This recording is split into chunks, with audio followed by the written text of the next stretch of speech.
Good day and welcome to Motor Rose Music. I am Jeff Thiel, the host of the channel, and this is TWIM, This Week in Music.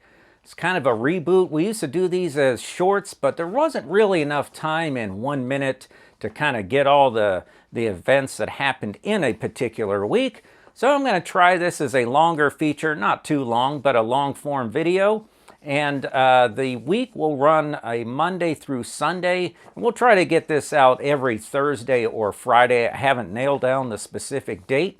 We'll see how this goes. We'll try to do it every week, and if it gets a little bit of traction, becomes relatively popular, I'll go ahead and keep doing them. So this is the week of June 12th through June 18th, and let's start. June 12th, 1965, the Rolling Stones release, an all-time great song, I Can't Get No Satisfaction. And the 1972, John Lennon and Yoko Ono released their, it was kind of a political album. It was a double album called Sometime in New York City. Don't know how well that did, but let's skip ahead 10 years, 1982.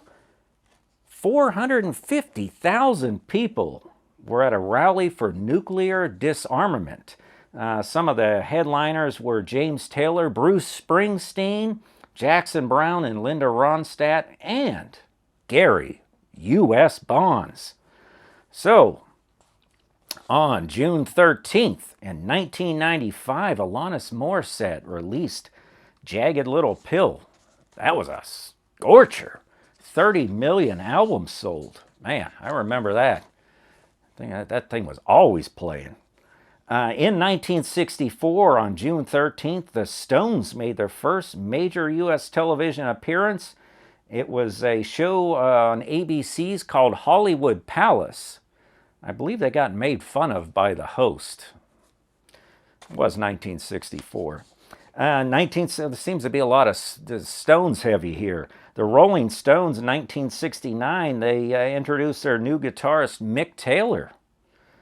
And 1970s, the Beatles started a run atop of the charts with, of course, the album, their last album, Long and Winding Road.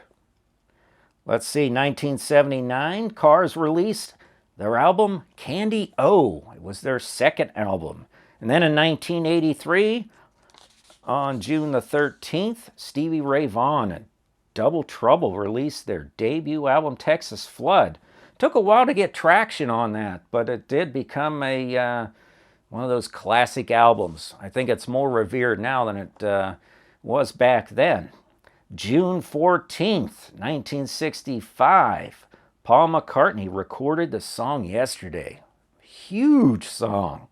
Man, one of the most covered songs of all time, if not the most covered song. 1970, Eric Clapton's new band, known as Derek and the Dominoes, took the stage the first time. And on June 15th, 1989, Nirvana's debut album, Bleach, was released. Man, and they just exploded. 1985, Dire Straits' Brothers in Arms hit #1. Man, that thing stayed there for 9 weeks. It's a monster album. Great album. 1996, Ella Fitzgerald sadly passes away in Beverly Hills at 79 years old. Then in 2003, on the, let's see, Metallica hit #1 with Saint Anger. And it was the band's 4th #1 album. Dang. Master of Puppets is still their best.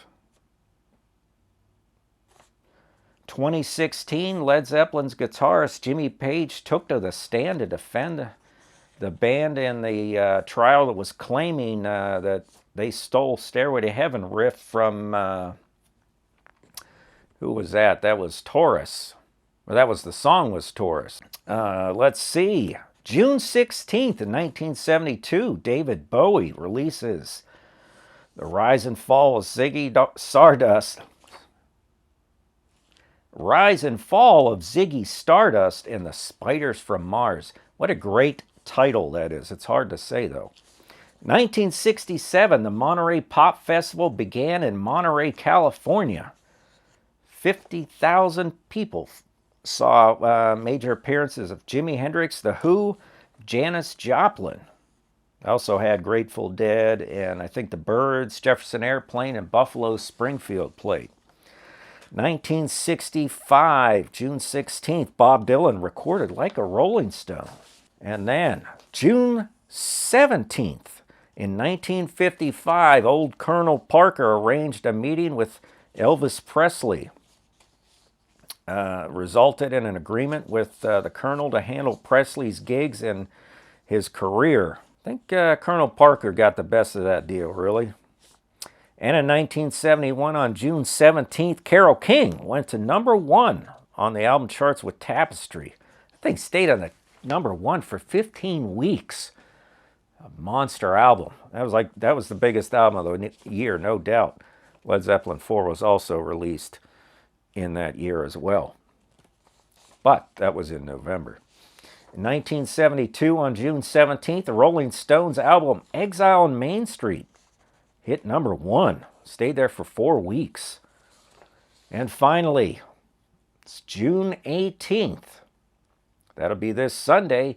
In 1991, the very first Lollapalooza took place. 1968, the Beatles recorded Helter Skelter, Abbey Road Studio. I think they were trying to show up the Who there, or at least show the Who that they could do some heavy rock as well. Mission accomplished. 1969, the Beatles completed the recording of Octopus's Garden. Good tune by Ringo. 1972, Sly and the Family Stone were arrested after police found 2 pounds of marijuana. Apparently it was in the group's motorhome. If only they would have had it in these days in Oregon, at least, and a bunch of other states it's legal now. I don't think 2 pounds. I don't think you can have 2 pounds. 1974, the U.S. Justice Department ordered John Lennon out of the country by September 10th. This is the Immigration and Naturalization Service denied him an extension of his non-immigrant visa because his guilty plea in England of 68 marijuana possession. Again, with the marijuana. So that's it for this week in music. Until next week, keep rock alive.